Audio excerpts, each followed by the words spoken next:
Hello students, welcome to my channel. बच्चों, आज हम motion in a straight line का लेक्चर नंबर 8 लेके आए हैं और इसमें आज हम डिस्कस करेंगे वेलोसिटी टाइम ग्राफ। इससे पहले जो लेक्चर नंबर 7 है उसमें भी हमने वेलोसिटी टाइम ग्राफ की ही बात की थी और हमने जो कंसेप्ट उस लेक्चर में सीखा था वो क्या था। वो ये था कि हमने ये सीखा था कि जो वेलोसिटी टाइम ग्राफ का स्लोप होता है, जो स्लोप होता है वेलोसिटी टाइम ग्राफ का, वो क्या इंडिकेट करता है?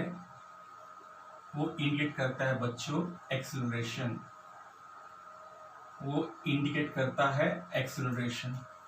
और आज जो हम सीखने वाले हैं इस लेक्चर में वो ये सीखने वाले हैं कि जो एरिया होता है अंडर वेलोसिटी टाइम ग्राफ, वो क्या इंडिकेट करता है? वो इंडिकेट करता है बच्चों डिस्प्लेसमेंट। वो क्या इंडिकेट करता है? डिस्प्लेसमेंट। जो एरिया होता है वेलोसिटी टाइम ग्राफ के अंदर का, वो क्या बताता है? हमें डिस्प्लेसमेंट बताता है। आज हम इसको प्रूव करेंगे और इसी की हम बातें करेंगे। तो बिना टाइम वेस्ट के हम इस लेक्चर को स्टार्ट कर रहे हैं। हमने यहाँ पे एक वेलोसिटी टाइम ग्राफ लिया है। ये आपकी वेलोसिटी है और ये आपका टाइम है। वेलोसिटी टाइम ग्राफ हमें यूनिफॉर्म मोशन के लिए हमने यहाँ पे डिफाइन किया है। यूनिफॉर्म मोशन एक ऐसा मोशन होता है जिसमें वेलोसिटी चेंज नहीं होती, इसकी स्पीड भी फिक्स्ड है और डायरेक्शन भी चेंज नहीं होती, क्योंकि वेलोसिटी थ्रू कैसी है? पॉजिटिव है। पॉजिटिव मतलब वो हमने जो एजम्पशन लिया है पॉजिटिव डायरेक्शन का, बॉडी एक ही डायरेक्शन के लॉन्ग चल रही है, अपना डायरेक्शन मोशन चेंज नहीं कर रही और उसकी स्पीड भी कितनी है? फिक्स्ड है। मान लो अगर ये 5 है तो बॉडी की स्पीड भी फिक्स्ड है। तो ये वेलोसिटी टाइम ग्राफ हमें गिवन है और हमने देखना है, मान लो टी टाइम के बाद बॉडी ने कितना डिस्प्लेसमेंट कवर किया, हम ये देखना चाहते हैं। 0 से t सेकंड तक बॉडी ने कितना डिस्प्लेसमेंट कवर किया है। तो इस केस में 0 से t सेकंड तक का हम पहले एरिया देखते हैं क्या आएगा। Area under velocity time graph देखते हैं क्या आता है। हमने क्या किया, जो एरिया है अंडर वेलोसिटी टाइम ग्राफ, कहां से कहां तक टाइम का? 0 से t सेकंड तक का, हमने इसको कैलकुलेट करना शुरू किया। हम देखते हैं क्या आएगा। अब हमें पता है ये एरिया निकालना है वेलोसिटी टाइम ग्राफ का, और ये एरिया किस फॉर्म में बन रहा है बच्चों? रेक्टेंगल फॉर्म में बन रहा है। और मान लिया ये लेंथ है, ये ब्रेथ है, ये क्या आ जाएगा? Velocity into time. लेकिन वेलोसिटी इनटू टाइम क्या होता है? डिस्प्लेसमेंट होता है। इससे हमने क्या सीखा? इससे हमने ये सीखा, जब भी हमें एरिया निकाला जाएगा वेलोसिटी टाइम ग्राफ के अंदर का, जब भी हम एरिया कैलकुलेट करेंगे वेलोसिटी टाइम ग्राफ के अंदर का, वो हमें क्या बताएगा? डिस्प्लेसमेंट। लेकिन ये डिस्प्लेसमेंट कहाँ का होगा? जिस टाइम का आपने एरिया कैलकुलेट, जिस टाइम के अंदर आपने एरिया कैलकुलेट किया। अगर मैंने यहाँ पे एरिया कैलकुलेट किया 0 से t सेकंड तक का, तो वो 0 से t सेकंड तक की डिस्प्लेसमेंट इंडिकेट करेगा। तो यही हमारा आज का आर्टिकल है कि जो एरिया होता है वेलोसिटी टाइम ग्राफ के अंदर का, वो क्या बताता है बच्चों? डिस्प्लेसमेंट बताता है। ठीक है बच्चों। और जैसे मान लो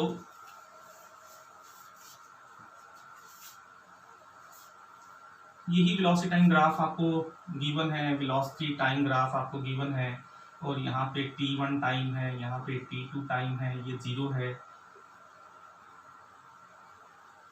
ठीक है। t1 पे भी वेलोसिटी v है, t2 भी वेलोसिटी v है, और जब आपने बॉडी को देखना स्टार्ट किया तब भी उसकी वेलोसिटी v थी। अब अगर हमें यहाँ पे बोला जाए कि डिस्प्लेसमेंट निकालना है कहाँ का?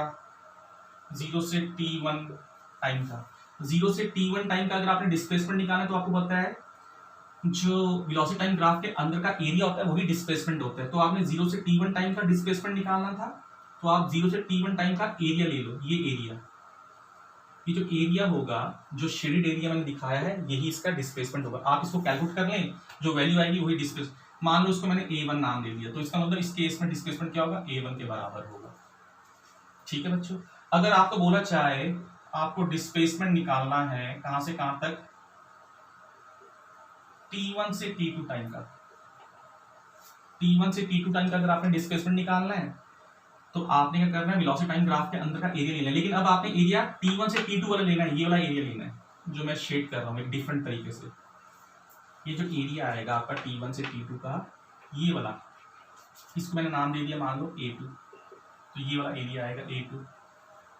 ठीक है। लेकिन अगर आपने डिस्प्लेसमेंट निकालना है बॉडी का, बच्चों ये तो आप पे डिपेंड करता है ना कि आपने किस टाइम का डिस्प्लेसमेंट निकालना है, तो आपने उसी टाइम का एरिया भी वेलोसिटी टाइम ग्राफ के अंडर का लेना है। अगर आपने डिस्प्लेसमेंट निकालना है 0 से t2 टाइम तक का, यहां से यहां तक का बॉडी का डिस्प्लेसमेंट निकालना है, तो आपने ये दोनों एरियाज लेने हैं, a1 plus a2, a1 plus a2। और यहाँ पे डायरेक्शन ऑफ मोशन चेंज नहीं हो रहा बॉडी का, मतलब बॉडी एक ही डायरेक्शन के लॉन्ग बढ़ रही है आगे, बॉडी अपनी एक ही डायरेक्शन के लॉन्ग बढ़ रही है आगे, ठीक है, उसका डायरेक्शन ऑफ मोशन चेंज नहीं हो रहा। और जब बॉडी का डायरेक्शन ऑफ मोशन चेंज नहीं होता है तो उसका डिस्प्लेसमेंट भी बढ़ता ही है, जैसे 0 से t2 टाइम का डिस्प्लेसमेंट आपका बढ़ रहा है, ठीक है, क्योंकि डिस्प्लेसमेंट क्या होता है, final position minus initial position, ठीक है। तो यहाँ पे ये ऐड हो जाएंगे डिस्प्लेसमेंट, 0 से t2 सेकंड तक का जो डिस्प्लेसमेंट है यहाँ पे ऐड हो जाएगा। अब यहाँ तो वेलोसिटी टाइम ग्राफ पॉजिटिव रही, कभी कभी वेलोसिटी टाइम ग्राफ में वेलोसिटी नेगेटिव भी हो सकती है, जैसे मान लो ये है आपका ग्राफ वेलोसिटी टाइम ग्राफ, ये वेलोसिटी टाइम ग्राफ हमने ले लिया, जैसे मान लिया ये ग्राफ आपका आ गया,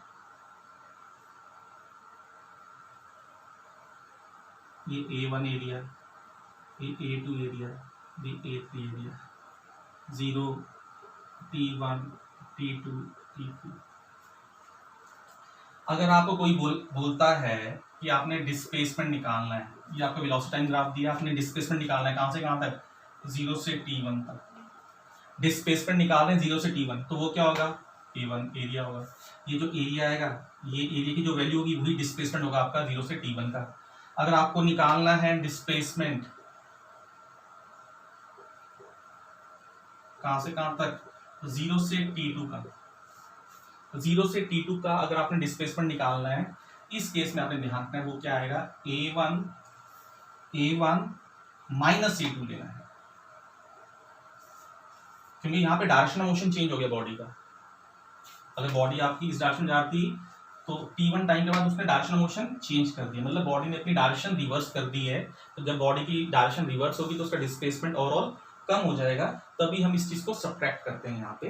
तो आपने ध्यान रखना है जब भी आपका डायरेक्शन ऑफ मोशन चेंज हो रहा है या आपका जो एरिया नेगेटिव वेलोसिटी कॉरस्पॉन्डिंग में आ रहा है, तो वो वाला डिस्प्लेसमेंट को कैलकुलेट करते हुए वो वाला एरिया आपने क्या करना है बच्चों, सब्ट्रैक्ट करना है, ये एरिया आप सब्ट्रैक्ट करेंगे, ठीक है।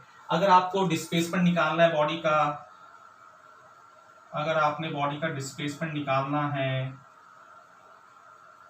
0 से t3 टाइम तक का, तो क्या आएगा, a1 ये वाला एरिया सब्ट्रैक्ट होगा, a2 और ये वाला एरिया ऐड होगा, क्योंकि दोबारा इसने डायरेक्शन मोशन पॉजिटिव के लॉन्ग कर लिया है, ठीक है। तो जो एरियास आपके पॉजिटिव वेलोसिटी कॉरस्पॉन्डिंग में आएंगे वो आपने ऐड करने, जो एरियास आपके नेगेटिव वेलोसिटी कॉरस्पॉन्डिंग में आएंगे वो आपने सब्ट्रैक्ट करने डिस्प्लेसमेंट निकालते हुए। लेकिन अगर आपको यहाँ पे बोला जाता कि बॉडी ने कितना डिस्टेंस कवर किया है, डिस्टेंस कभी भी नेगेटिव नहीं होता बच्चों, डिस्टेंस चाहे आप इस डायरेक्शन में चलो या इस डायरेक्शन में चलो वो दोनों केस में ऐड ही होगा। तो जैसे मान लो आपका, हम ये बोलते हैं बॉडी को हमने थ्रो किया और बॉडी वापस ग्राउंड पे आ गई, तो इस केस में डिस्प्लेसमेंट क्या होगा, 0 होगा, क्योंकि बॉडी का डायरेक्शन ऑफ मोशन चेंज हो गया।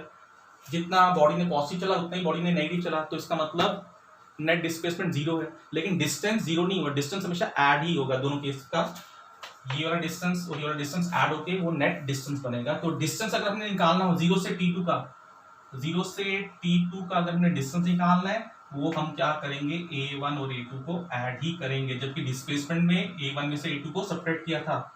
और अगर हमें डिस्टेंस निकालना है कहां से कहां तक, 0 से t3 का, 0 से t3 का अगर डिस्टेंस निकालना है तब हम क्या करेंगे, a1 plus a2 plus a3, तब भी हम इन सब एरियाज को जो कि वेलोसिटी टाइम ग्राफ के अंदर के एरिया है उन सबको हम ऐड ही करेंगे।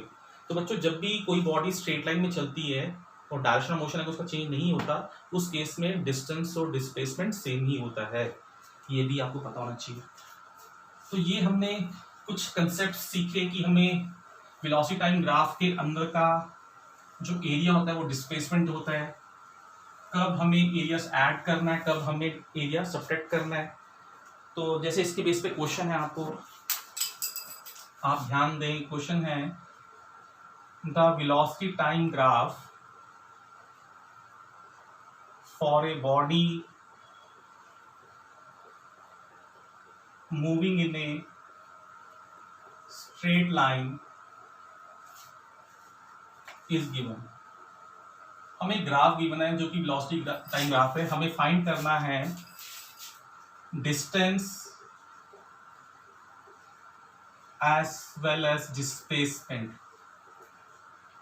covered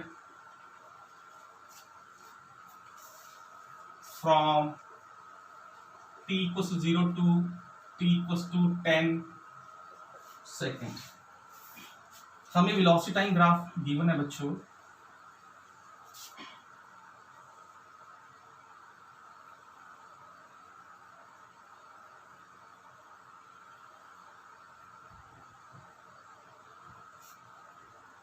zero 2 4 6 8 10। ये -20 है। इस लाइन के कॉरस्पॉन्डिंग यहाँ पे है 10 और यहाँ पे कॉरस्पॉन्डिंग है 20। ये आपकी वेलोसिटी गिवन है, ये आपको टाइम गिवन है इन सेकंड। तो वेलोसिटी गिवन है मीटर पर सेकंड में। ठीक है बच्चों। अब इस केस में आपने क्या करना है, डिस्टेंस भी निकालना है और डिस्प्लेसमेंट भी निकालना है। तो बच्चों ये पॉइंट आपका 4 के कॉरस्पॉन्डिंग है। ठीक है। ग्राफ आपको गिवन है वेलोसिटी टाइम ग्राफ, और हमें पता है वेलोसिटी टाइम ग्राफ का जो एरिया है वो हमें डिस्टेंस भी बता सकता है और डिस्प्लेसमेंट भी बता सकता है। हमें डिस्टेंस और डिस्प्लेसमेंट दोनों निकालने हैं। अब इस केस में सबसे पहले हम बात करते हैं डिस्टेंस की। डिस्टेंस निकालते हैं कहां से कहां तक, 0 से 10 सेकंड तक। तो 0 से 10 सेकंड तक, 0 से लेकर 10 सेकंड तक ये सारे हमें एरियाज लेने पड़ेंगे। ये जो बड़ा ट्राइंगल बन रहा है इसको मैं A1 बोल रहा हूँ। ये छोटा ट्राइंगल जो बन रहा है इसको मैं A2 बोल रहा हूँ। ये जो आपका रेक्टेंगल फॉर्म में बन रहा है इसको मैं A3 बोल रहा हूँ। तो डिस्टेंस निकालने के लिए 0 से 10 सेकंड तक मुझे इन तीनों एरियाज को क्या करना पड़ेगा, ऐड करना पड़ेगा। A1 को भी आपको ऐड करना है, A2 को भी ऐड करना है और A3 को भी ऐड करना है। अब A1 का एरिया क्या होगा, ये आपका रेक्टेंगल बन रहा है तो हाफ ऑफ बेस, बेस कितनी है यहां से यहां तक कितना है 6, half of base into altitude, altitude कितना है, ये ऑल्टीट्यूड दी है इसका कितना 20, ये आ गया A1 प्लस A2। ये भी आपका ट्राइंगल बन रहा है, इस पे भी आप सेम फॉर्मूला लगाएं, हाफ ऑफ बेस, बेस कितना है 6 to 8, बेस कितना है 2 इंटू हाइट कितनी है 20, ये आ गया। ठीक है बच्चों, हाइट नेगेटिव नहीं होती है, हाइट आप पॉजिटिव ही लेंगे। और ये क्या आएगा A3, A3 आपका क्या बन रहा है, रेक्टेंगल बन रहा है। यहां से यहां तक कितनी दूरी है 2 और यहां से यहां कितनी है 10, तो इसका मतलब 2 इंटू 10, ये आपका लेंथ इंटू ब्रेथ आ गया। तो ये आपका आ गया 10, ये आ गया आपका 60 प्लस 20, ये 2 कैंसिल हो गया बच्चों, 20 प्लस 20 ये कितना आ गया आपका 60 20, ये आ गया आपका 100 मीटर। मतलब 0 से लेके 10 सेकंड तक बॉडी ने कितना डिस्टेंस कवर किया है 100 मीटर। जबकि बॉडी ने बीच में अपना डायरेक्शन मोशन चेंज किया, डिस्प्लेसमेंट कम ही आएगा इसका। डिस्प्लेसमेंट निकालते हैं, इसमें कितना आएगा, डिस्प्लेसमेंट की बात करते हैं। डिस्प्लेसमेंट के लिए हमें पता है फॉर्मूला क्या बनेगा, यहाँ पे जो एरिया होता है वेलोसिटी टाइम ग्राफ का वो डिस्प्लेसमेंट भी बताता है। तो यहाँ पे जो एरिया नेगेटिव वेलोसिटी कॉर्पोरेट उसको सब्ट्रैक्ट करना पड़ेगा, तो इसमें मतलब आएगा A1 minus A2 plus A3। तो ये क्या आ गया, A1 हमें पता है कितना है, A1 ये वाला एरिया था कितना था 60 माइनस A2 ये वाला एरिया था 20 प्लस 20, तो ये कैंसिल हो गया। तो इसका मतलब नेट डिस्प्लेसमेंट कितना बॉडी का 0 से 10 सेकंड तक का, वो है 60 मीटर, वो है आपका 60 मीटर। तो इस केस में हमने डिस्टेंस और डिस्प्लेसमेंट दोनों को ही कैलकुलेट किया है। तो बच्चों कभी कभी बॉडी जब स्ट्रेट लाइन में चलती है, अगर उसका डायरेक्शन मोशन चेंज नहीं होता तो कभी कभी वेलोसिटी टाइम ग्राफ को हम स्पीड टाइम ग्राफ भी बोलेंगे। तो यहाँ पे क्वेश्चन हमें गिवन है, एनसीईआरटी क्वेश्चन है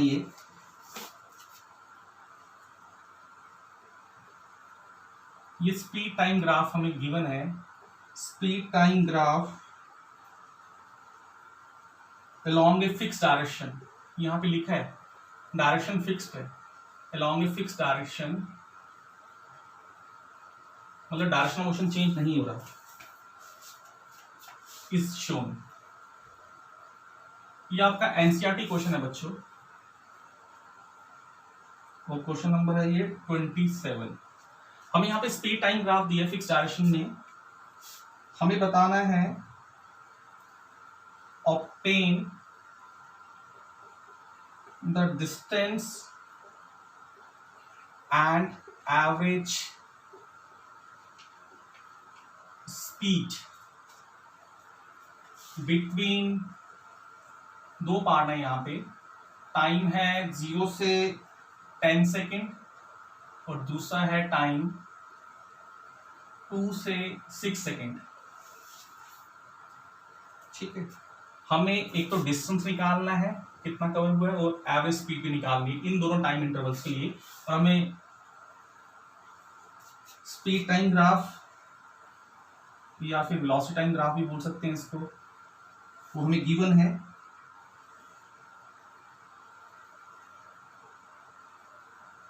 ठीक है बच्चों, यहाँ पे हमें 5 पे ये गिवन है, वेलोसिटी स्पीड हमें गिवन है 12,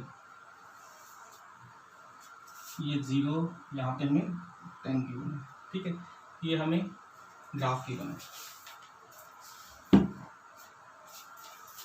0, 5, 10 सेकेंड, यहाँ पे 12, हमें 0 से 10 सेकेंड की बात करनी है। पहले सबसे पहले हम बात करेंगे,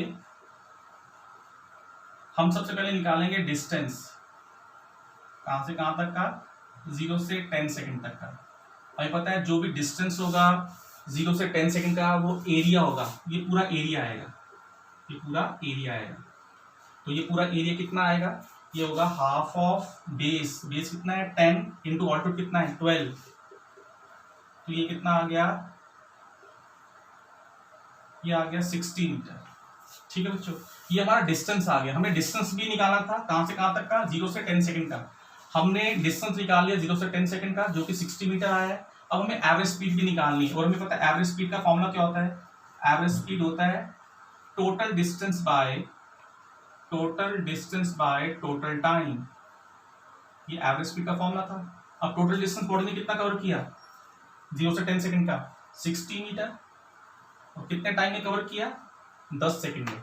कितने टाइम में कवर किया बच्चों, 10 सेकंड में।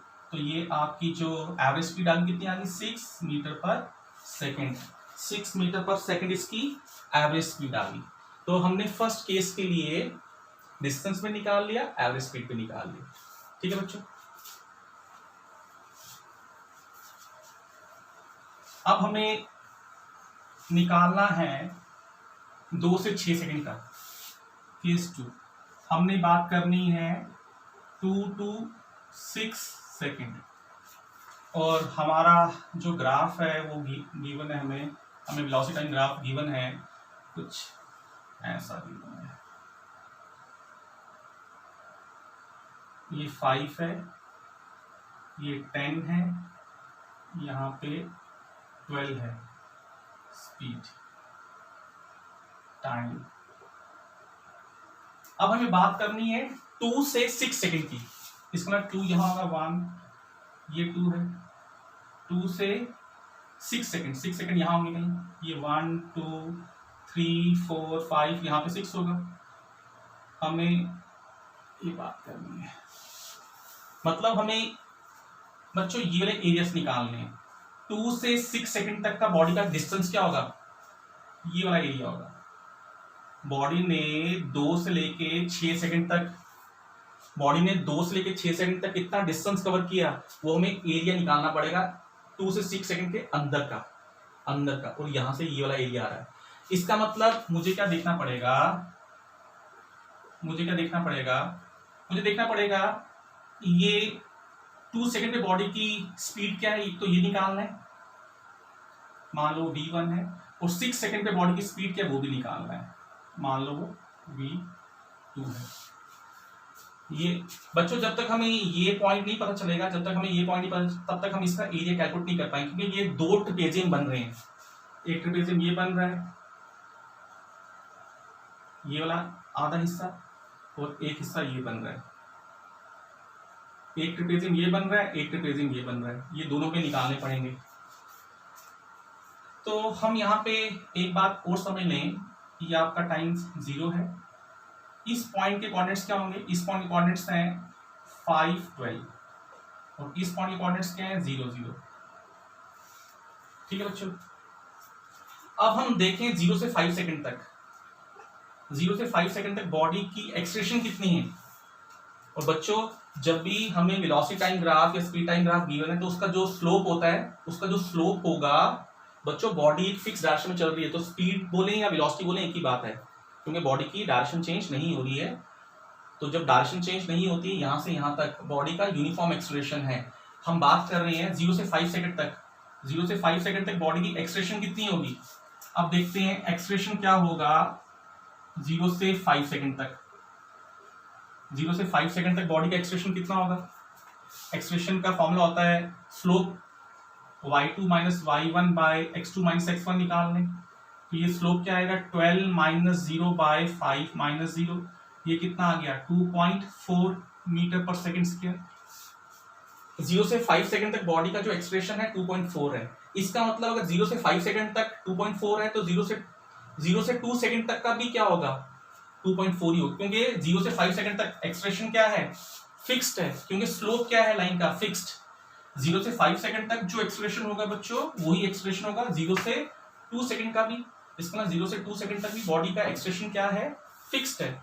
अब यहां पे अगर हम देखें 0 से 2 सेकंड की अगर हम बात करें, एक्सलेरेशन का मतलब होता है चेंज इन वेलोसिटी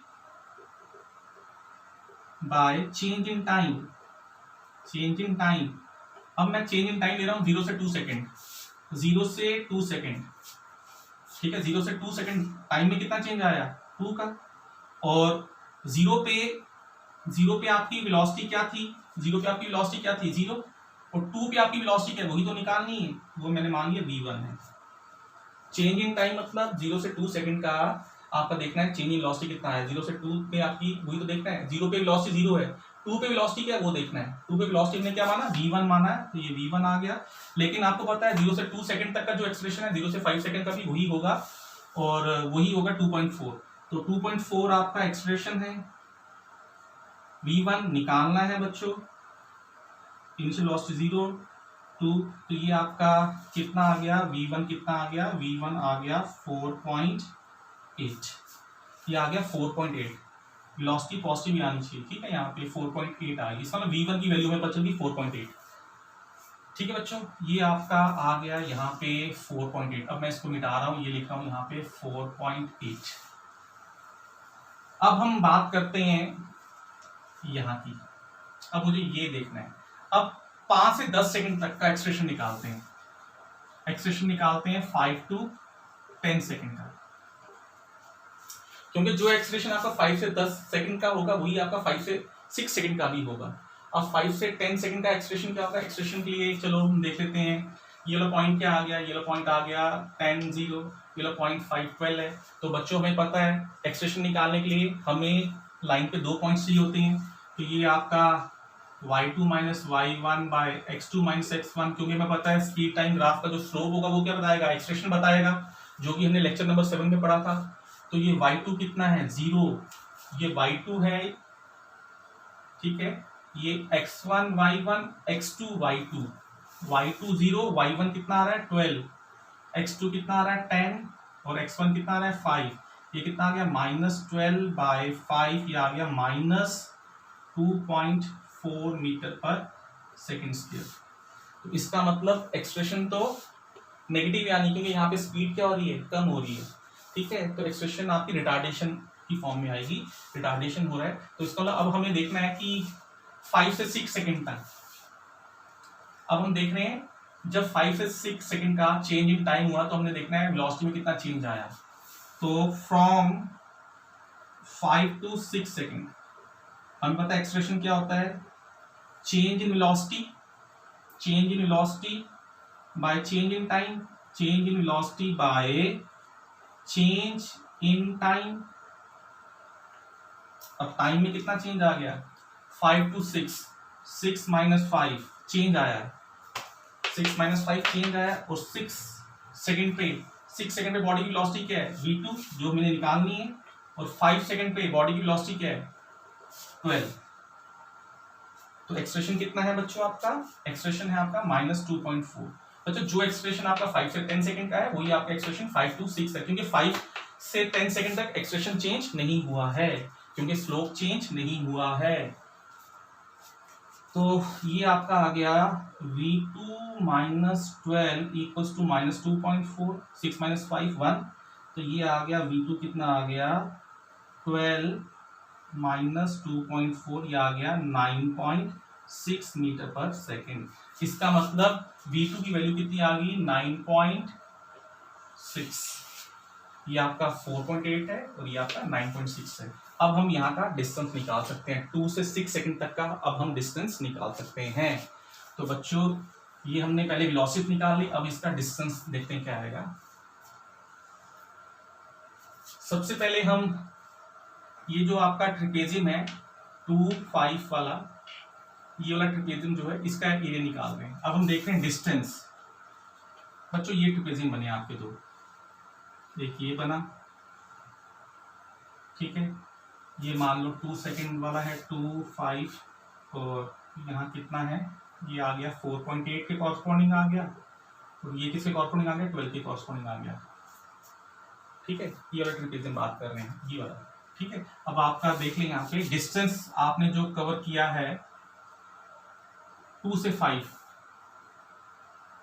2 से 6 सेकंड का, ये क्या आएगा, ट्रिपेजियम 1 प्लस ट्रिपेजियम 2। अब ट्रिपेजियम 1 का एरिया निकाल रहे हैं जो कि लेफ्ट साइड है, 1/2। ट्रिपेजियम का एरिया क्या होता है, 1/2 sum of parallel sides. Parallel sides कौन कौन सी है इसमें, एक ये है बच्चों और एक ये है, तो इनका सम कर लो, 4.8 प्लस 12, और इनके बीच की दूरी, और इनके बीच की दूरी कितनी है, 2 और 5 की 3, प्लस दूसरा ट्रिपेजियम देख लें 1/2 sum of parallel sides. Sum of parallel side कितनी है, एक साइड ये है पैरेलल और एक साइड ये है पैरेलल, तो सम कर लो इनका कितना आएगा, 12 plus 9.6 into distance between them, कितना है डिस्टेंस 1।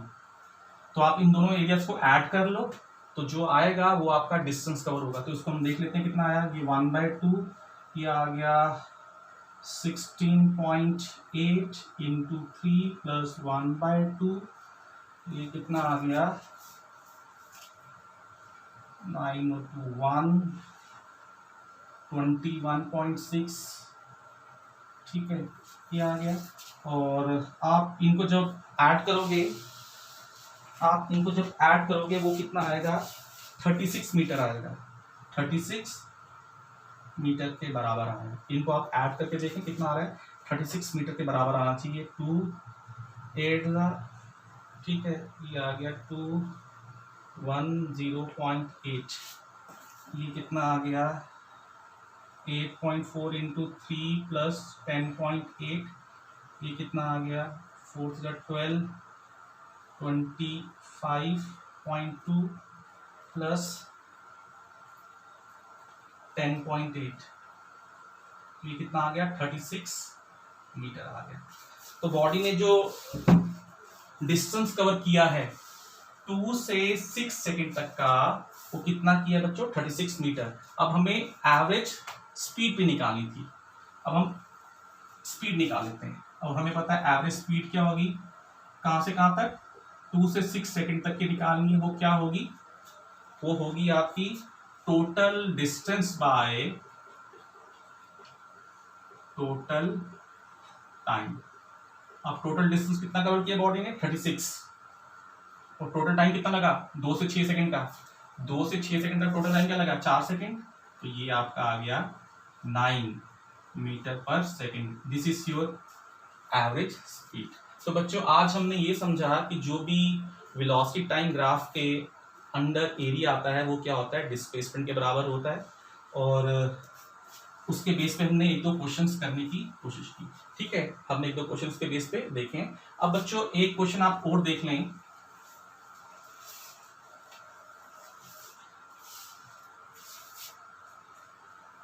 ये भी आपका एनसीईआरटी क्वेश्चन नंबर 19 का पार्ट है। हमें बोला गया है वहां पे draw the velocity time graph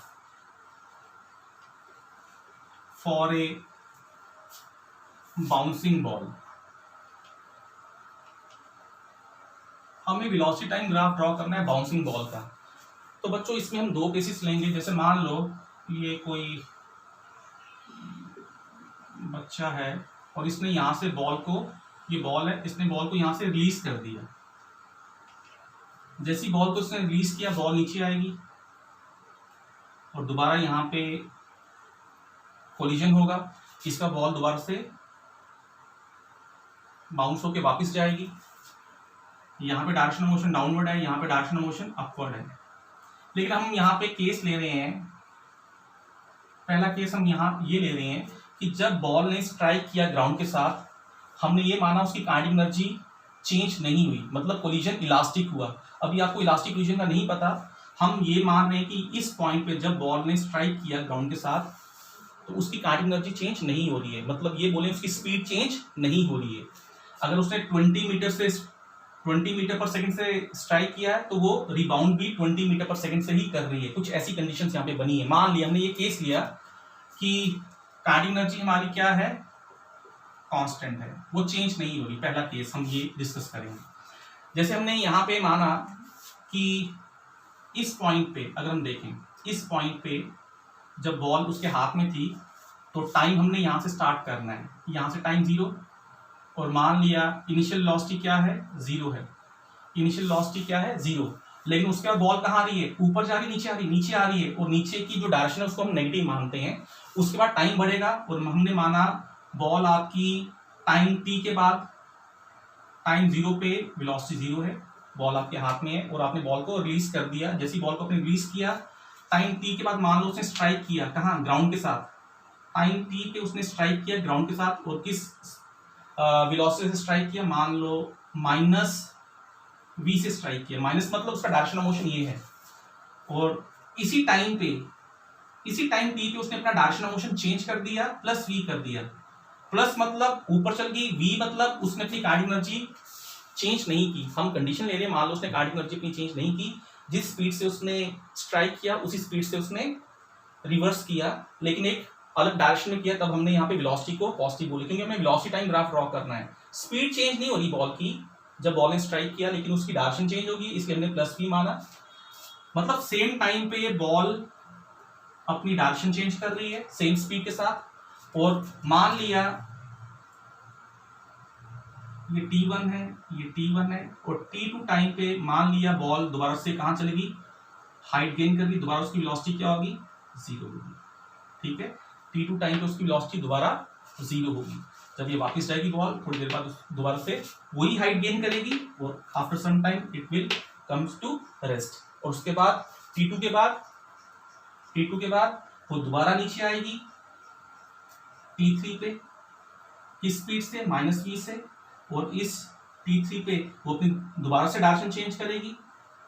तो इस टाइप से वो अपना मोशन करती जाएगी। अब इसका ग्राफ देखते हैं क्या बनेगा। इसका ग्राफ कैसा बना, ये आपका टाइम है, ये आपकी वेलोसिटी है बच्चों। हमें वेलोसिटी टाइम ग्राफ ड्रॉ करना था किसी बाउंसिंग बॉल का, और हमने यहाँ पे कंडीशन मानी है कि मान लो जब बॉल आपकी स्ट्राइक कर रही है तो उसकी स्पीड पे कोई इफेक्ट नहीं पड़ रहा। टाइम जीरो पे उसकी वेलोसिटी क्या थी, 0, मतलब यही पे है बॉल। अब टाइम t1 पे उसकी वेलोसिटी क्या होगी, -v। मान लो ये आपका -v है, ये आपका टाइम आ गया t1 पे उसकी वेलोसिटी -v, मतलब स्ट्रेट लाइन। ठीक है, और इसी टाइम पे उसने अपना डायरेक्शन चेंज कर लिया। यहाँ पे +v है, मान लो +v, और इसी टाइम पे बच्चों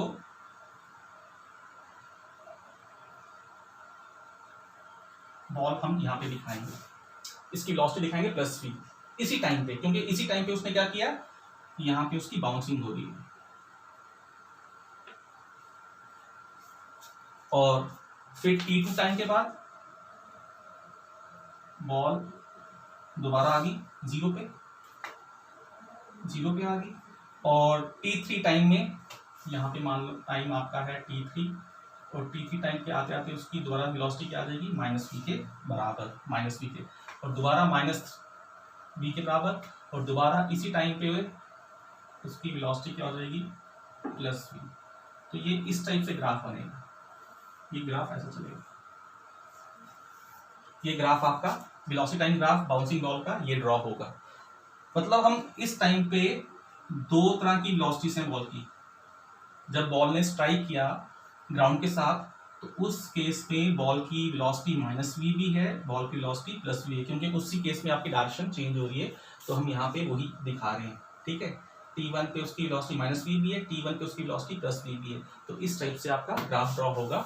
लेकिन अगर हम काइनेटिक एनर्जी को कांस्टेंट नहीं करेंगे, अगर बॉल आपकी स्ट्राइक कर रही है ग्राउंड के साथ, और अगर मान लो उसकी काइनेटिक एनर्जी लूज हो रही है, उसकी काइनेटिक एनर्जी हमारी डिस्टर्ब होकर किसी और फॉर्म में कन्वर्ट हो रही है, तो आपका जो ये ग्राफ बनेगा कुछ ऐसा बनेगा। ये आपने अब इसका t1 टाइम पे इतना ज़्यादा हाइट नहीं गेन होगा, कम होगा हाइट गेन, फिर आहिस्ता आहिस्ता हाइट गेन कम होता होता होता होता होता होता ये चीज़ कम होती जाएगी, ठीक है। लेकिन यहाँ पे ये आपका जितना -v है उतना ही +v, जितना -v उतना ही +v। लेकिन यहाँ पे आपका क्या होगा, वेलोसिटी टाइम ग्राफ अगर आप उस बॉल पर ड्रॉ करेंगे जिसमें काइनेटिक एनर्जी आपकी प्रिजर्व नहीं रह रही, जिसमें काइनेटिक एनर्जी कांस्टेंट नहीं रह रही, जिसमें काइनेटिक एनर्जी रेगुलरली लूज हो रही है, उस केस में इसकी बाउंसिंग आहिस्ता आहिस्ता खत्म होती जाएगी, और ये जो लाइन है ये टाइम एक्स का कोलैप्स होती जाएगी, ठीक है। तो this is the graph for velocity time graph for a ball in which the kinetic energy is not conserve. और ये आपका वो ग्राफ है वेलोसिटी टाइम ग्राफ का बाउंसिंग ऑफ ए बॉल का, जिसमें काइनेटिक एनर्जी आपकी कांस्टेंट मेंटेन रही है। दिस इज ऑल अबाउट बच्चे velocity time graph. Thank you.